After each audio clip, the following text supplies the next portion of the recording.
ಶ್ರೀನಾರಾಯಣ ಗುರುಗಳ ಚರಿತ್ರೆ. ಕುಮಾರನ್ ಆಶಾನ್ ಅವರು ರಚಿಸಿದ ಗುರುಗಳ ಜೀವನ ಚರಿತ್ರೆಯನ್ನು NAM ಇಸ್ಮಾಯಿಲ್ ಅವರು ಕನ್ನಡಕ್ಕೆ ಅನುವಾದಿಸಿದ್ದು, ಅರಳಿಮರ ಆಧ್ಯಾತ್ಮಿಕ ಜಾಲತಾಣದಲ್ಲಿ ಪ್ರಕಟವಾಗಿದ್ದ 15 ಪುಟ್ಟ ಅಧ್ಯಾಯಗಳ ಈ ಸರಣಿಯನ್ನು ಇಲ್ಲಿ ಬಳಸಿಕೊಳ್ಳಲಾಗಿದೆ. ಅಧ್ಯಾಯ 8. ಮಲಯಾಳ ವರ್ಷ 1078ರ ಧನು ಮಾಸದ 23ನೇ ದಿನ, ಅಂದರೆ 1903ರ ಜನವರಿ 3ರಂದು ಸ್ವಾಮಿಗಳು ಮತ ಮತ್ತು ಸಮುದಾಯಕ್ಕೆ ಸಂಬಂಧಿಸಿದ ತಮ್ಮ ಚಿಂತನೆಗಳ ಅನುಷ್ಠಾನಕ್ಕಾಗಿ ಶ್ರೀನಾರಾಯಣ ಧರ್ಮ ಪರಿಪಾಲನಾ ಯೋಗಂ ಎಂಬ ಸಂಘಟನೆಯನ್ನು ಸ್ಥಾಪಿಸಿದರು. ಅರವಿಪ್ಪುರಂ ಕ್ಷೇತ್ರ ಯೋಗಂ ಹೊಸ ಸಂಘಟನೆಯೊಳಗೆ ವಿಲೀನವಾಯಿತು. ಇದರ ಹಿಂದೆಯೇ ಸ್ವಾಮಿಗಳು ಉತ್ತರ ಪರವೂರ್ ಶ್ರೀನಾರಾಯಣ ಮಂಗಲಂ ದೇಗುಲದ ಪ್ರತಿಷ್ಠಾಪನೆಗಾಗಿ ಪ್ರಯಾಣ ಬೆಳೆಸಿದರು. ಅಲ್ಲಿನ ವ್ಯವಸ್ಥೆಗಳನ್ನು ಪರಿಶೀಲಿಸಿ ತ್ರಿಪ್ರಯಾರ್ಗೆ ಸಮೀಪವಿರುವ ಪರಿಂಗೋಟ್ಟುಕರ, ಒಲಪ್ಪಾಡ್, ಒಡನಪ್ಪಳ್ಳಿ ಮುಂತಾದ ಕಡೆಗಳಿಗೆ ಭೇಟಿ ನೀಡಿ ಪರವೂರ್ಗೆ ಹಿಂದಿರುಗಿದರು. 1903 ಫೆಬ್ರವರಿ 1ರಂದು ದೇಗುಲ ಪ್ರತಿಷ್ಠಾಪನೆಯನ್ನು ನೆರವೇರಿಸಿ ಶಿವರಾತ್ರಿಗೂ ಮುನ್ನವೇ ಅರವಿಪ್ಪುರಂಗೆ ಮರಳಿದರು.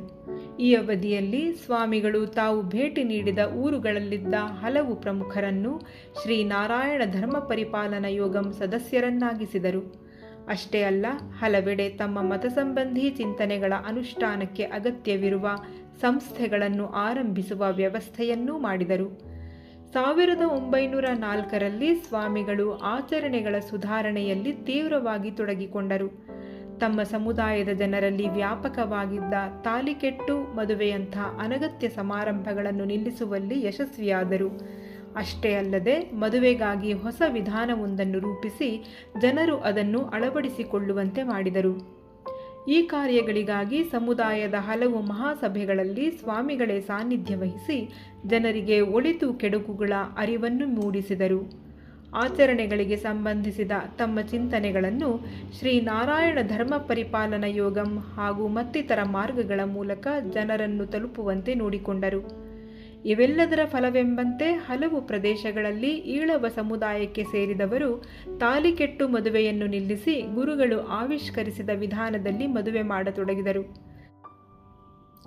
ಈ ಎಲ್ಲದರ ನಡುವೆಯೂ ಸ್ವಾಮಿಗಳು ಸಾಹಿತ್ಯ ರಚನೆಯನ್ನು ಮುಂದುವರಿಸಿದ್ದರು. ತಮ್ಮ ಪರಿಪಕ್ವವಾದ ಜ್ಞಾನಾನಂದಾನುಭೂತಿಯನ್ನು ಸಂಗ್ರಹಿಸಿ ಆತ್ಮೋಪದೇಶ ಶತಕಂ ಎಂಬ ಮಣಿಪ್ರವಾಳ ಪದ್ಯ ಗ್ರಂಥವನ್ನು ರಚಿಸಿದರು. ನೆರೆಹೊರೆಯ ಸಂಬಂಧಗಳ ಹಸನಾಗಿಸುವ ಪ್ರಯತ್ನವ ನೀತಿಯರಿತ ನರನಾಚರಿಸಬೇಕು. ಅವರವರ ಆತ್ಮಸುಖಕ್ಕಾಗಿ ಮಾಡುವ ಕೆಲಸಗಳು ಇತರ ಸುಖಕ್ಕೂ ಆಗಿ ಬರಬೇಕು. ಹಲಮತ ಸಾರವೂ ಏಕವೆಂದರಿಯದೆ ಆನೆಯೊಂದ ತಡವಿ ಅರಿವ ಅಂಧರಂತೆ ಹಲವಿದ ತರ್ಕವನ್ನು ಒದರುತ್ತ ಪಾಮರರು ಅಲೆಯುವುದ ಕಂಡು ಅಲೆಯದಿರಬೇಕು ಇತ್ಯಾದಿ ತತ್ವರತ್ನಗಳು ಆ ಮಣಿಪ್ರವಾಳ ಗೀತೆಯಲ್ಲಿ ಸಾಕಷ್ಟಿವೆ.